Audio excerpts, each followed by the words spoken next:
ইংরেজিতে কিছু ওয়ার্ডস রয়েছে যেগুলো বাক্যে নাউন হিসেবে বসতে পারে আবার ভার্ব হিসেবেও বসতে পারে।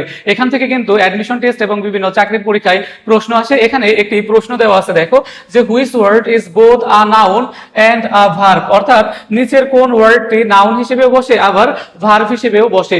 এই জায়গা থেকে কিন্তু প্রচুর পরিমাণে প্রশ্ন আসে, আর এটা কিন্তু বিগত সালে আসা একটি প্রশ্ন, আর এই প্রশ্নটি প্রায়শই বিভিন্ন পাবলিক পরীক্ষায় আসতে দেখা যায়। ভিডিওটি মনোযোগ সহকারে দেখো, আশা করি এই ধরনের প্রশ্ন আসলে এরপর থেকে তুমি ইজিলি উত্তর করতে পারবে।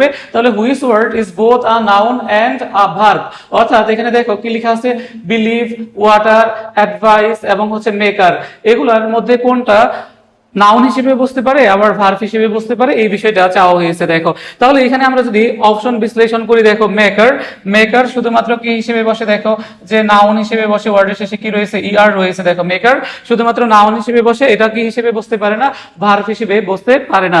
আবার দেখো যে অ্যাডভাইস, এই অ্যাডভাইস হচ্ছে দেখো এটা হচ্ছে ভার্ব, কিন্তু এটা সরাসরি নাউন হিসেবে বসতে পারে না। এর নাউন ফর্ম হচ্ছে, দেখো যে এর নাউন ফর্ম হচ্ছে অ্যাডভাইস, এই অ্যাডভাইস হচ্ছে দেখো যে নাউন, অ্যাডভাইস হচ্ছে নাউন, কিন্তু দেখো এই অ্যাডভাইস হচ্ছে ভার্ব। এখানে তো চাওয়া হয়েছে কোন ওয়ার্ডটি নাউন হিসেবে বসবে আবার হচ্ছে ভার্ব হিসেবে বসবে, এখানে এটা ভার্ব, কিন্তু এটার ভিন্ন রূপ হচ্ছে দেখো অ্যাডভাইস, এটা হচ্ছে নাউন, তাহলে এটা উত্তর হবে না। আর দেখো বিলিভ, বিলিভ মানে বিশ্বাস করা, এটাও কি হিসেবে বসে, বাক্যে ভার্ব, তাহলে এটাও আমাদের উত্তর হবে না। আমাদের কারেক্ট উত্তর হচ্ছে দেখো ওয়াটার। এই ওয়াটার শব্দটি নাউন হিসেবে বসতে পারে আবার ভার্ব হিসেবে বসতে পারে।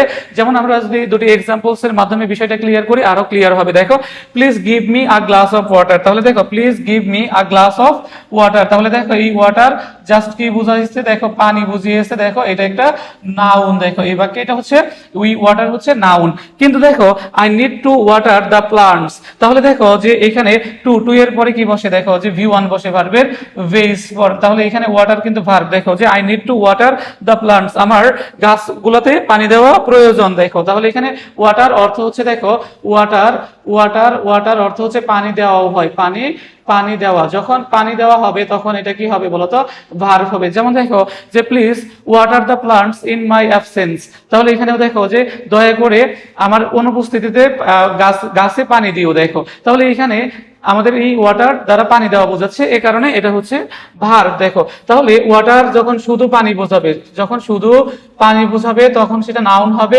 আর যখন পানি দেওয়া বোঝাবে তখন সেটা কি হবে, ভার্ব হবে। তাহলে এই ওয়াটার কি হিসেবে বসতে পারে, দেখো নাউন হিসেবে বসতে পারে আবার ভার্ব হিসেবে বসতে পারে। আশা করি তোমরা সকলেই বুঝতে পেরেছো। আর এই ধরনের প্রশ্ন কিন্তু পাবলিক পরীক্ষায় প্রচুর পরিমাণে আসে, এ কারণে তোমার ভার্চুয়াল ক্লাসরুমের ভিডিওসগুলো দেখতে হবে এবং খুঁটিনাটি বিষয় সম্পর্কে তোমার ভালো আইডিয়া রাখতে হবে।